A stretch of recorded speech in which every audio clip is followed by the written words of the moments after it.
Welcome, scientists, to the Bond Energy Lab. In this lab, we're going to be discovering that breaking bonds requires energy and putting them back together releases energy.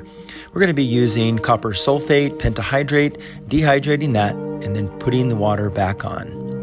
This first shot, you should see that there are 13.7 grams for the empty crucible and 16 grams with the crucible filled with copper sulfate.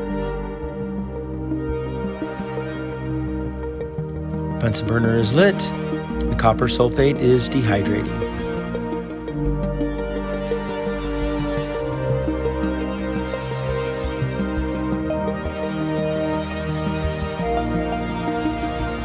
So the scientists are stirring the copper sulfate, breaking it down as it dehydrates.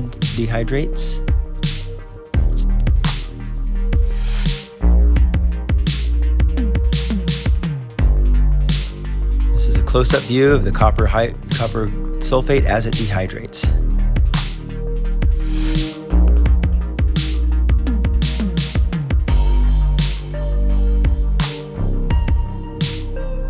So we continue to heat, continue to stir. Copper sulfate breaks down, the crystal structure breaks down, becomes a powder.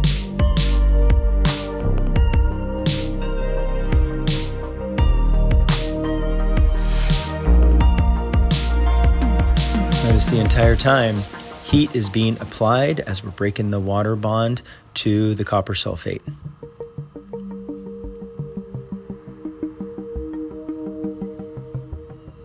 The sample is cooled on the countertop and reweighed.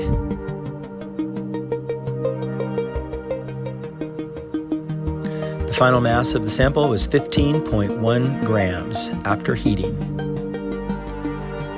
At this point, all of the water has been removed from the copper sulfate.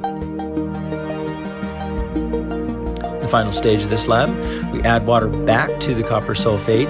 If you look closely, you can see steam being generated as the bonds are being reformed, releasing heat in the process.